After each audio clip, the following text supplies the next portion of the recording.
aux villes de demain. Et ça, c'est pas commun, donc forcément, ça suscite chez moi tout un tas de questions. J'ai envie d'en savoir plus. Et puis, d'abord, c'est quoi ces villes de demain ?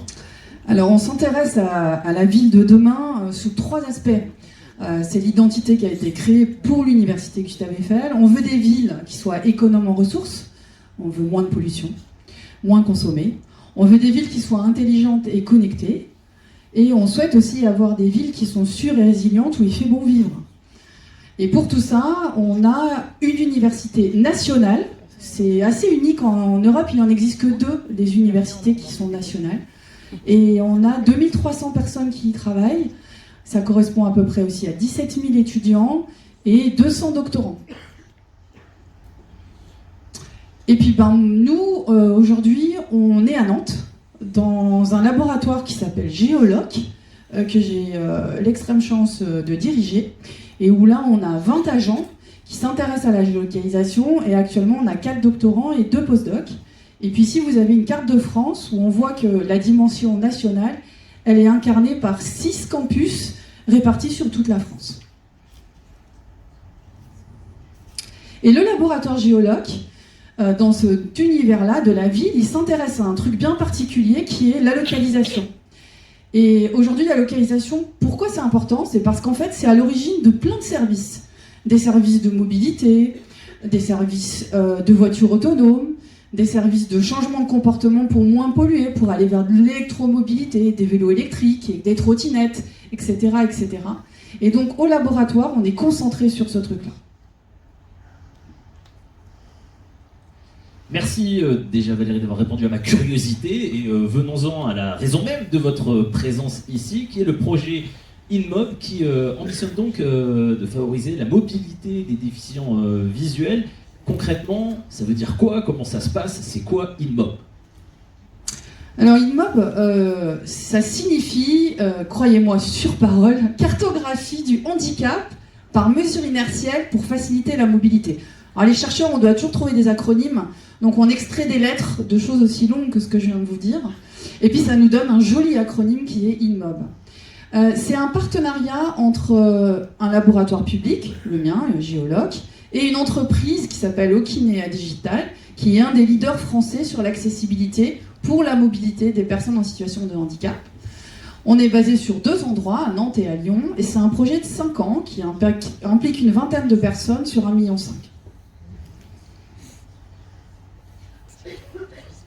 C'est à moi, c'est donc ma question tout de suite. Mais oui. C'est volontaire. La question elle va être très claire, c'est quoi la plus-value d'InMob ? Je veux dire, en quoi votre approche pour développer donc une application de guidage, elle se différencie de ce qui existe déjà, j'ai envie de dire, comme le disent les jeunes. Qu'est-ce qui fait la diff finalement ? Qu'est-ce qui fait la diff ? Alors, la diff, c'est qu'aujourd'hui, on est dans un monde de digital, où on a une capacité, normalement, simple, à adapter toutes les interfaces au handicap. Mais c'est pas le cas. C'est-à-dire que les applications sont développées pour monsieur tout le monde. Et finalement, cet avantage qui est autour du digital, il n'est pas pris en compte pour s'ajuster à l'humain. Et ce constat, il est exactement le même pour les applications de guidage. On a développé aujourd'hui des applications de guidage qui s'adressent à monsieur tout le monde et qui ne prennent pas en compte du tout le handicap. Bilan, elles sont complètement inadaptées. Donc dans le cadre de ce projet, ce qu'on fait, c'est qu'on inverse la tendance. On ne cherche pas à fournir une solution pour monsieur tout le monde. Par contre, on va regarder la spécificité du handicap et on va utiliser des méthodes d'intelligence artificielle pour modéliser la spécificité du handicap et adapter des applications de guidage qui vont du coup être plus précis et correspondre aux besoins. Je vais poser la question de manière très candide, très naïve, mais est-ce qu'on marche tous de la même manière ? Est-ce qu'on se déplace tous pareil ? Eh bien, pas du tout, en fait. Si vous regardez, ici à l'écran, j'ai 2 vidéos. En fait, c'est la même personne qui marche, mais elle utilise 2 moyens de déplacement différents. C'est-à-dire que sur la vidéo de droite, elle utilise une canne, et sur la vidéo de gauche, elle utilise un chien. Alors, j'ai pas mis les illustrations en termes de signal derrière, mais si je vous montrais le signal qui est enregistré dans son téléphone, c'est un signal dit d'inertie, c'est la manière dont elle se déplace, l'accélération et les vitesses de rotation, on pourrait voir qu'avec la canne, le mouvement est régulier de la personne, il est stable, c'est à peu près toujours le même. Et avec le chien, où il y a un aller-retour qui est fait sur le parcours, à l'aller, la vitesse de marche, elle est assez lente, et au retour, la vitesse de marche est très rapide, parce que le chien a appris le trajet. Donc, la même personne n'a pas la même façon de marcher, selon qu'elle utilise une canne ou un chien. Et finalement, cette problématique de on ne marche pas pareil, ici je vous l'ai illustré avec 2 moyens de guidage différents, mais en fait elle dépasse complètement la notion du guidage. C'est-à-dire qu'il y a plein de facteurs qui vont influencer la façon dont on se déplace. Ici sur cette diapositive, il y a des catégories qui sont fixées.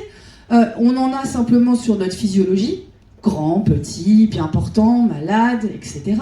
On en a sur l'environnement, on en a sur notre... mental. Est-ce que je suis heureux aujourd'hui? Est-ce que je suis triste? On en a aussi sur l'environnement et les influences culturelles. Dans le projet aujourd'hui qu'on a au laboratoire sur la déficience visuelle, c'est assez fascinant de découvrir qu'au Japon, on va avoir une infrastructure de guidage qui est très dense, où on va pouvoir insérer la canne de bout en bout depuis son origine jusqu'à la destination. Et puis dans d'autres pays comme la France, on va plutôt chercher à rendre autonome et avec moins peut-être d'infrastructures en ville, on va finalement chercher à ce que la personne sache à se dépasser de la façon la plus sécurisée. Donc on a aussi des influences qui sont culturelles.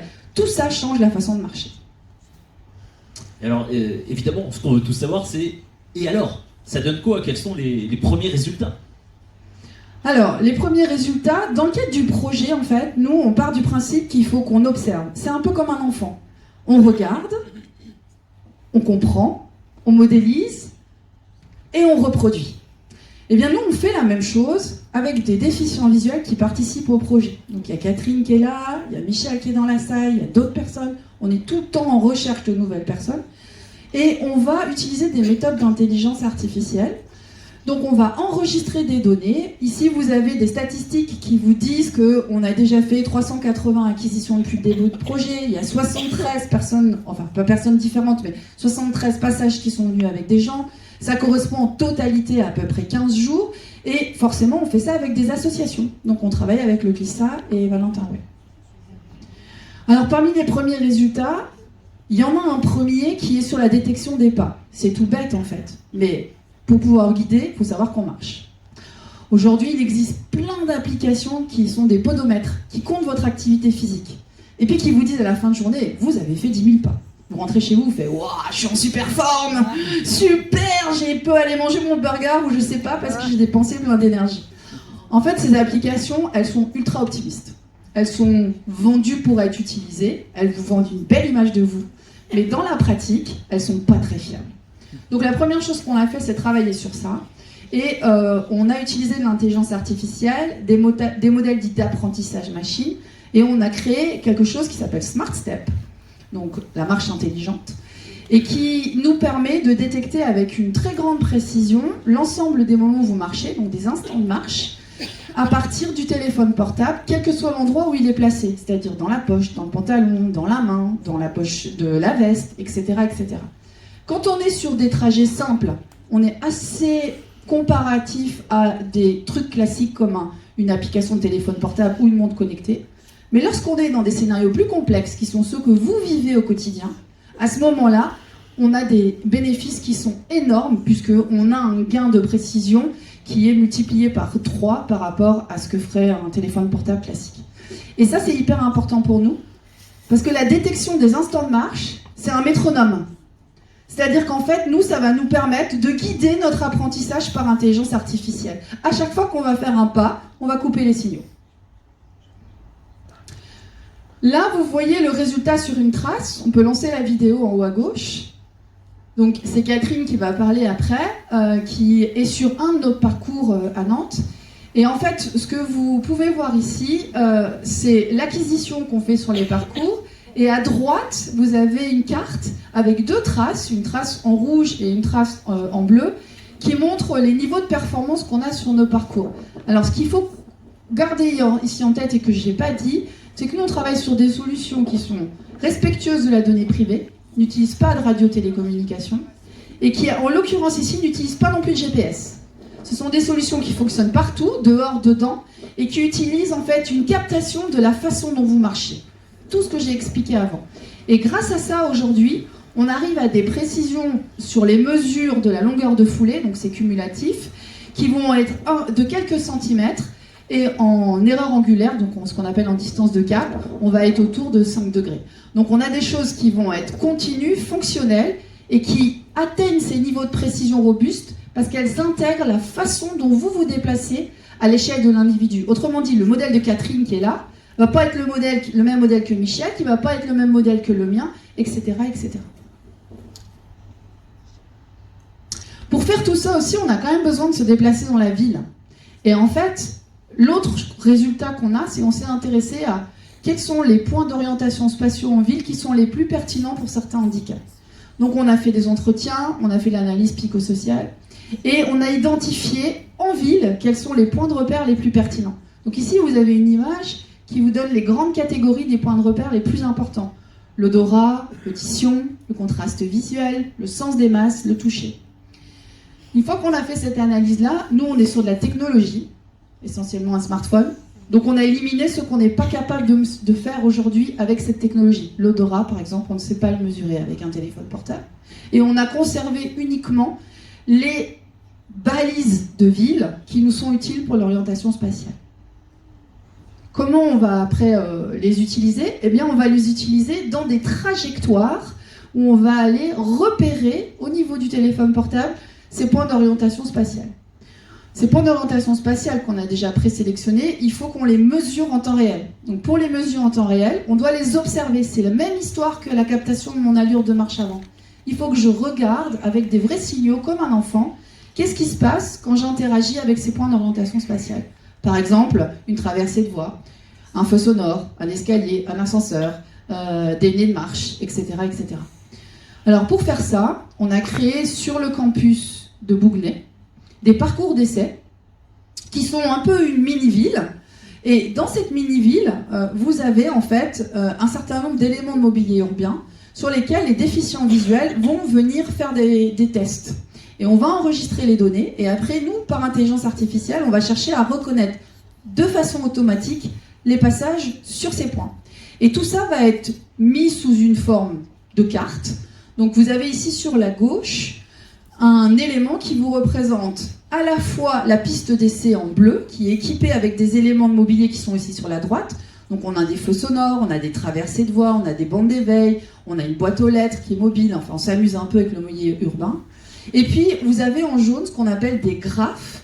Alors c'est le contraire, qu'est-ce que j'ai mis ? La piste d'essai est en jaune et le graphe est en bleu, je suis désolée. Et le graphe en fait c'est quoi ? Le graphe, c'est l'espace des possibles pour la façon dont vous allez vous déplacer. Aujourd'hui, ça existe pour les voitures, parce qu'une voiture, elle est sur la route. Et les routes ont été cartographiées. Mais les piétons, en fait, ils font bien plus que d'aller sur une route ou même un trottoir. Et puis, selon les cultures, ils ne restent pas forcément sur les passages cloutés dans les traversées de voies. Donc, on a une problématique de représenter cet espace des possibles. Et nous, on fait ça sous forme de graphe. Et on développe des calculateurs d'itinéraires spécifiques. Donc, on va aussi travailler sur, vous voulez aller d'un point A à un point B, selon votre handicap, quel est le trajet le plus intéressant ? Un moteur classique de calcul d'itinéraire va vous sortir l'itinéraire le plus court. C'est ce qu'il fait pour une voiture, il fait la même chose pour vous en tant que piéton. Et avec votre handicap, c'est peut-être pas forcément le parcours le plus juste ou le plus sécurisé pour vous. Donc on travaille aussi sur un calcul d'itinéraire qui intègre les résultats d'avant, qui prend les points d'ancrage et qui va vous proposer des parcours qui sont plus sécurisés. Et on va mélanger tout ça pour arriver à vous guider de la façon la plus précise et la plus individualisée possible en ville. Et ça, c'est vraiment une approche complètement différente de ce qui se fait aujourd'hui dans le cadre du développement d'apps classiques, puisqu'on part de qui vous êtes, quelles sont vos pratiques de mobilité, qu'est-ce qui vous rend sécurisé, en confort dans votre déplacement, et comment on peut construire sur ça pour vous accompagner sans remplacer vos sens usuels de déplacement. Merci beaucoup Valérie, même si je ne cache pas une petite pointe de déception, parce que je viens donc d'apprendre concernant les 10 000 packs qu'il y a un nombre de burgers que j'ai pas du tout mérité. Voilà. Et donc pour compléter votre présentation, on va laisser la parole à Catherine Leproux, membre des associations AVH et l'ACLISA, et qui a donc, vous l'avez dit, participé aux essais, donc c'était évidemment hyper intéressant d'avoir votre retour d'expérience. Alors Catherine, on a bien compris aujourd'hui le déficit de solutions fiables à vos besoins de guidage, mais aujourd'hui concrètement, se déplacer en ville lorsqu'on est aveugle ou malvoyant, ça signifie quoi? C'est quoi la réalité d'un déplacement? Si je vous dis, ok Catherine, on se rencardise demain pour aller à Diabolo-Grenadine, disons, à côté d'un petit troquet là, chez le fleuriste, comment ça se passe ce déplacement? Déjà, la problématique sera différente pour une personne non-voyante et pour une personne malvoyante. Elle sera différente s'il y a un chien guide ou pas. Elle sera différente si le parcours a déjà été réalisé ou pas. Avec un espèce de gros portable de téléphone à la main. Et puis on refait le tour de piste avec le portable dans la poche. Et finalement, ça fait à peu près une demi-journée au grand air à se balader avec des gens sympas. Et c'est le message que je veux passer en fait, puisqu'ils ont besoin de beaucoup d'apprendre, de beaucoup de testeurs pour apprendre à leur appli. Et donc, voilà, c'est une demi-journée tous les 2 mois à se balader au grand air avec des gens sympas. Et ça, pour un déficient visuel, je pense que ça peut être bon à prendre, tout bêtement. Donc n'ayez pas peur, au final. Voilà, n'ayez pas peur. Merci Catherine, merci Valérie. Vous connaissez maintenant la limonade, pour rester toujours dans le jargon de notre fameux verre. Et on passe à la fameuse session questions-réponses, à n'en pas douter pertinente et précise, comme toujours, cher auditoire. Donc Valérie et Catherine sont là pour y répondre. Si vous avez des remarques, des questions, juste ici. Oui, bonjour. Moi, je voulais vous poser la question, est-ce que dans vos essais, vous avez pensé aux déficients visuels, qui a une déficience, on voit un peu, mais est-ce que vous avez pensé au non-voyant total qui n'a jamais vu et celui qui a perdu la vue? Et donc, quand on a perdu la vue, c'est différent. On circule avec une canne à chien. Quand on n'a jamais vu, on peut circuler aussi avec un chien et une canne. Quand on voit un peu, on peut circuler avec un chien ou une canne. Mais les repères sont quand même différents. Je ne sais pas, est-ce que vous avez un panel de personnes dans ces situations-là? Alors oui, dans le sens où justement c'est cette diversité liée à la nature des handicaps et différents niveaux de cécité qui conduit ici à avoir des apprentissages individualisés. Donc cette variation de capacité, de mobilité, de points de repère, même de représentation spatiale, si on n'a jamais vu ou si on a perdu la vue, c'est des choses qui sont justement prises en compte dans le fait qu'on fait des apprentissages individualisés. Et après, la difficulté, c'est que, comme l'a dit Catherine, c'est pas simple d'embarquer des déficients visuels dans nos essais.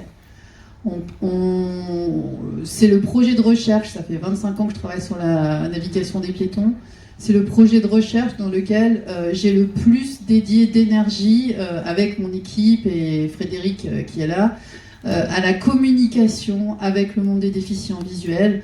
On a même mis en place des séries de podcasts pour pouvoir en fait échanger sur le projet, diffuser. On organise des séminaires de restitution, on a fait une inauguration grand public récemment avec la présidence de région pour essayer d'être visible dans la presse.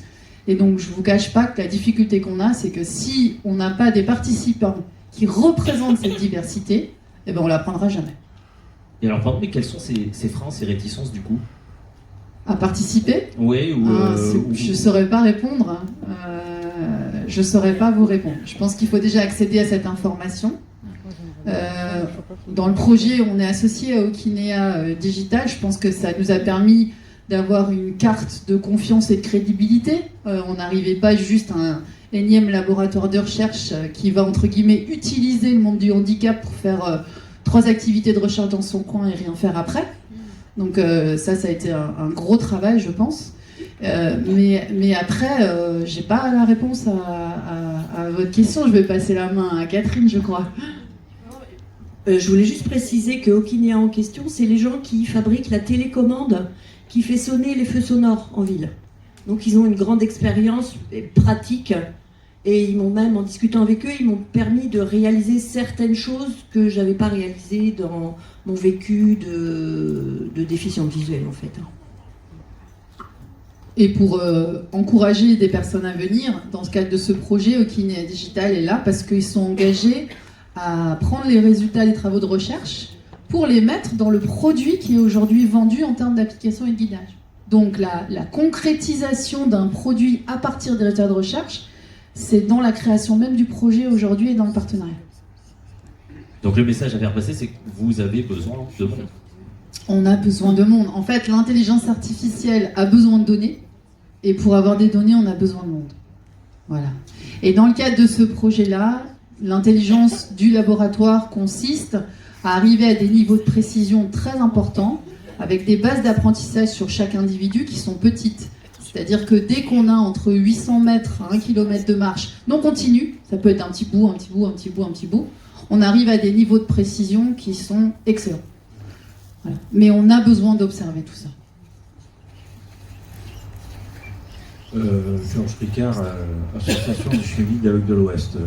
Nous, on est de Lorient, on fait partie du HIT, Handicap Innovation Territoire. Ils ont sorti des cartes, effectivement, ils sont en train d'émettre leur trajectoire sur le trottoir de gauche et sur le trottoir de droite. On sait très bien que quand un déficient visuel doit circuler, il reste sur le même trottoir. Là, ils l'ont calculé des deux côtés. Le problème, c'est qu'effectivement, la situation n'est pas la même. Et en fait, oui, c'est vrai que le déficient visuel total, mon épouse qui a parlé juste avant, est de naissance, elle est en discussion constante. On est en discussion avec Okinéa, effectivement, parce qu'il participe au HIT. Et effectivement, on a de gros problèmes sur les différences dans la ville, dans la circulation de la ville, parce que les masses ne sont pas les mêmes, effectivement, qu'on soit d'un côté ou de l'autre. Donc je pense que oui, actuellement, ils sont sur le HIT, principalement sur un plan, on va dire, qu'on travaille avec un ordinateur. Ils sont en train, avec Okinéa, de le mettre sur un logiciel qui est installé sur un smartphone ou un iPhone. Et ça traîne, on va dire. Ça traîne parce qu'effectivement, c'est très très long à mettre en place. Et beaucoup de déficients visuels n'osent pas faire la demande de participer. Voilà, exactement. C'est le même problème. Ben, merci pour votre témoignage. Il ne faut pas hésiter à venir parler avec nous aujourd'hui, notamment avec Frédéric là, qui est en train de filmer ce matin, là, qui lève la main. Mais il ne faut vraiment pas hésiter à venir parler avec nous, prendre les coordonnées et après on fait les suivis. La personne qui au laboratoire gère tout le relationnel avec les associations et les déficients visuels, c'est Frédéric qui est juste là et qui filme. Donc je vous remercie beaucoup pour votre commentaire. Bonjour, Pierre Vénimet, orthoptiste au CHU à Nantes. Moi j'ai des patients qui seraient... Est-ce que vous pouvez ramener le micro plus proche? Moi je pense que j'aurais des patients qui seraient volontaires. Par contre, comment les diriger vers vous? Alors, simple. Oui, alors c'est très simple, on a tout ce qu'il faut. On a les parties audio, on a des QR codes qui renvoient directement vers le site web qui est en accessibilité déficient visuel avec des formulaires, ils mettent leurs coordonnées à l'intérieur et ensuite il y a un relais chez nous individuel qui est pris en place. Donc ça on peut vous passer, on a les cartes de visite, les QR codes, ils scannent et c'est fini. D'accord, donc je viens vous voir tout à l'heure. Ouais, on a aussi des petits témoignages, enfin il y a tout ce qu'il faut. Oui, nous accompagnons sur notre service à Rennes, à SAVS, des personnes qui sont sourds aveugles et qui utilisent notamment, je pense aussi à une application qui pourrait être développée, enfin qui sera développée de votre côté, et qui utilise par exemple une montre vibrante qui lui donne l'heure à la minute près. Et pourquoi pas imaginer des systèmes de guidage avec un système de vibration un peu comme du Morse, qui pourrait indiquer les directions. Alors je ne sais pas si c'est possible d'imaginer ça, parce que c'est vrai que ces personnes-là, notamment la personne qu'on accompagne, si elle veut avoir des nouveaux trajets, elle ne peut pas, sauf avoir un instructeur en locomotion qui lui indique voilà, comment aller à tel endroit. Voilà. On ne peut pas utiliser d'application aujourd'hui telle que les personnes qui sont déficients visuels peuvent utiliser. Alors, Tout à fait. Dans le cadre du travail qui est fait ici, ça ne remplacera pas un instructeur en locomotion, parce qu'il y a toute la notion d'autonomie, de sécurisation du trajet, etc. C'est une aide en plus.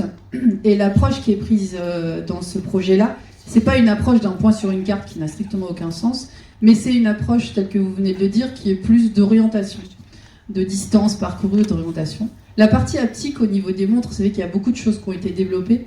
Elles souffrent des mêmes problèmes que tout le monde, c'est des problèmes de précision. C'est-à-dire que si la localisation n'est pas bonne, ben, l'information haptique, elle n'est pas passée au bon moment. Et donc, j'ai fait des tests, moi, avec des gens d'Okinéa, on s'amuse avec pas mal de choses et on trouve toujours les mêmes difficultés. Dans le cadre du projet ici, on a réussi aussi à convaincre Okinéa Digital qui, encore aujourd'hui, déploie une application où il faut tenir le téléphone dans la main pendant qu'on marche. On les a convaincus que c'était quand même une belle aberration et que ce serait quand même plus intelligent que de pouvoir garder le téléphone dans la poche. Donc en fait, nous, on est plus sur un retour audio, en l'occurrence là, mais qui pourrait être aussi un retour haptique, qui permet en fait de ne pas mobiliser un sens de connexion avec un téléphone portable pendant le déplacement.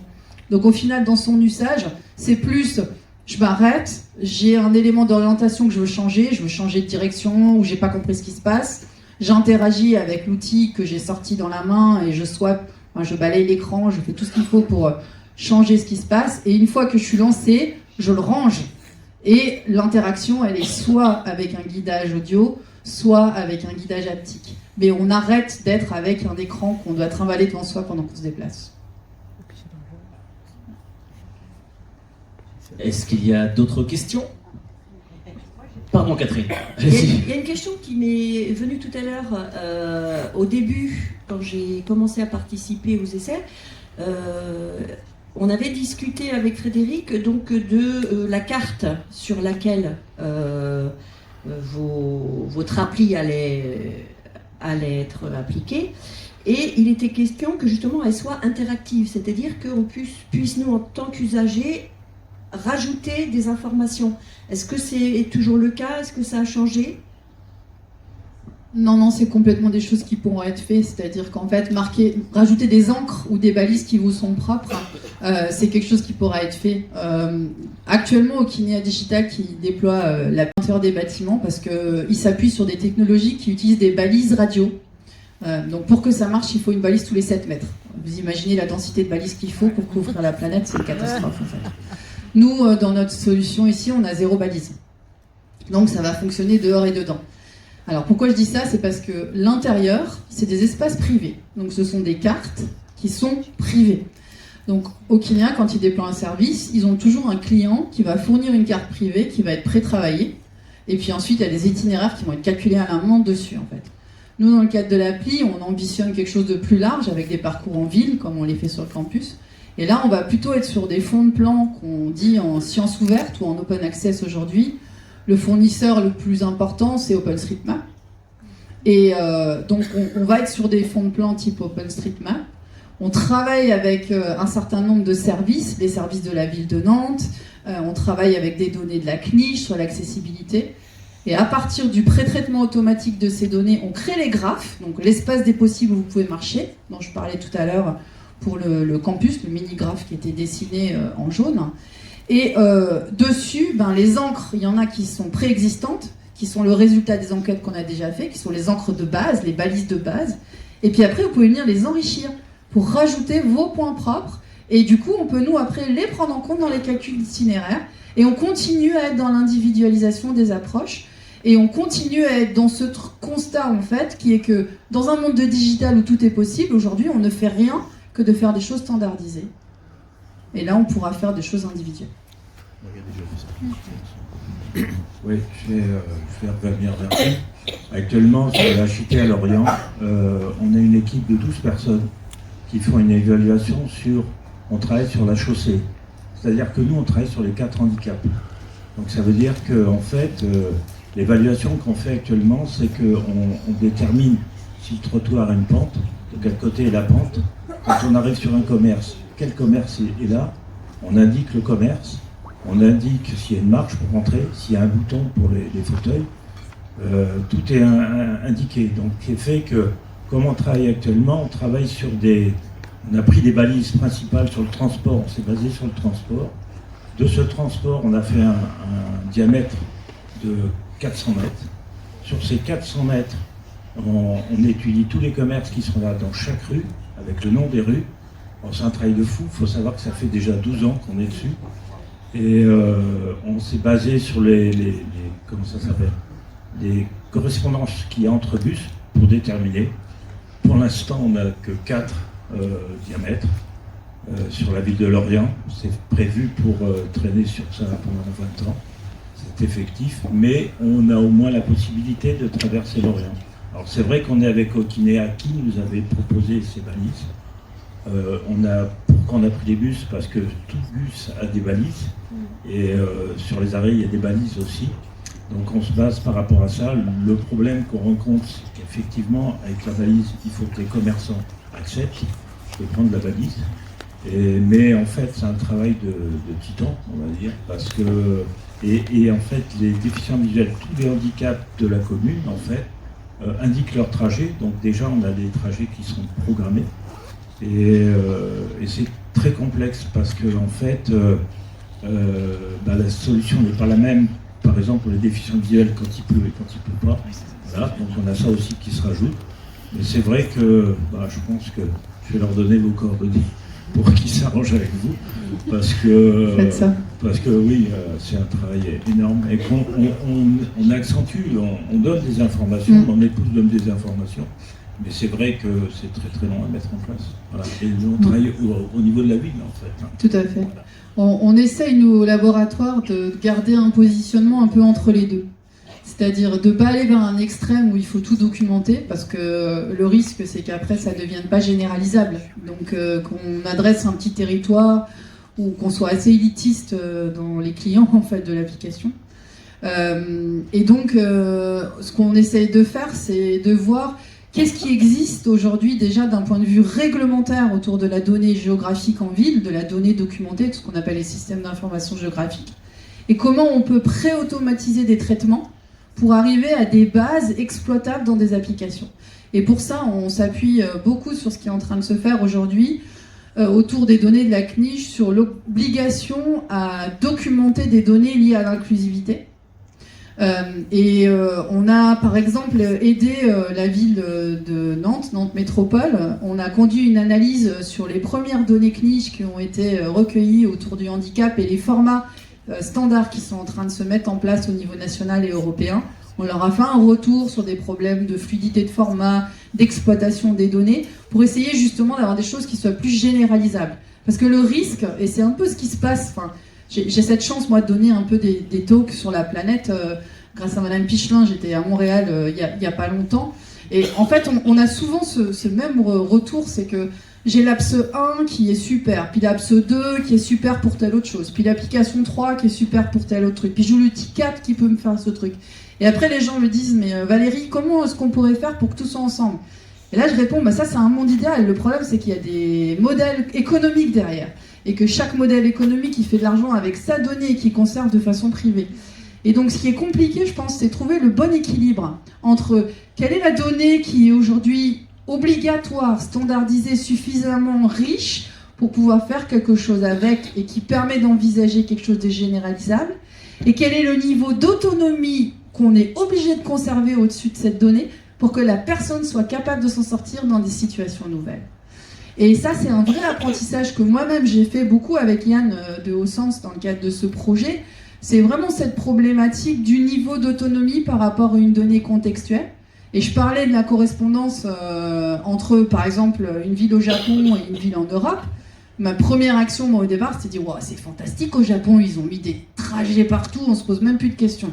Et puis après, de comprendre que oui, mais enfin, ça pose un problème d'autonomie. Si jamais il y a une situation imprévue, qu'est-ce que la personne fait quand elle appuie sa bande de guidage? Et c'est la même chose avec la donnée, en fait. C'est-à-dire que la donnée descriptive de la ville, c'est utile, mais si ça devient une dépendance trop importante et qu'on ne sait plus s'en sortir quand elle n'est plus là, ce niveau, il est compliqué à faire. Alors les données CNIL, elles font un peu ce que vous avez fait autour de l'accessibilité.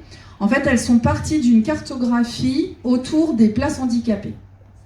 Et on a récupéré, nous, les données à Nantes, et on a travaillé pour essayer de construire des graphes, et on a eu des gros problèmes de discontinuité. Et on comprenait pas pourquoi on avait des données denses à un endroit, puis plus rien, puis les données denses, puis plus rien. Et quand on a fait un rendez-vous avec eux pour leur faire un retour sur la donnée, on a appris comment elles avaient été construites. Et c'est la même chose que ce que vous dites. L'obligation, c'est de dire, dans un 100 mètres à peu près, un rayon de 100 mètres autour de la place handicapée, tout ce qui est lié à l'inclusion doit être cartographié. Sauf que si vous déplacez, vous n'allez pas rester dans le 100 mètres autour de la place handicapée. Vous allez d'un point A à un point B sur un parcours qui va comprendre des zones qui vont être très bien cartographiées et des zones qui vont être dans le vide sidéral, en fait. Et nous, on essaye dans nos approches de mélanger, en fait, ces niveaux de connaissance de la ville pour avoir un truc qui soit généralisable. Faut savoir que, par exemple, les applis qui existent dans les bâtiments et qui vous guident, le travail, il est fait à la main. Les itinéraires sont construits à la main par les gens la plupart du temps. On va pas vous le dire, mais la plupart du temps, c'est traduit à la main parce que c'est trop compliqué. Donc c'est ça vraiment une des difficultés. Donc je serais ravie de parler avec les gens de Lorient et d'échanger, de récupérer les traces. Je trouve que le travail qui a été fait est franchement fantastique. Merci Valérie pour votre présentation, Catherine pour votre témoignage. Évidemment, vous êtes là toute la journée, donc n'hésitez pas à venir vous parler directement. Merci beaucoup à vous et bravo.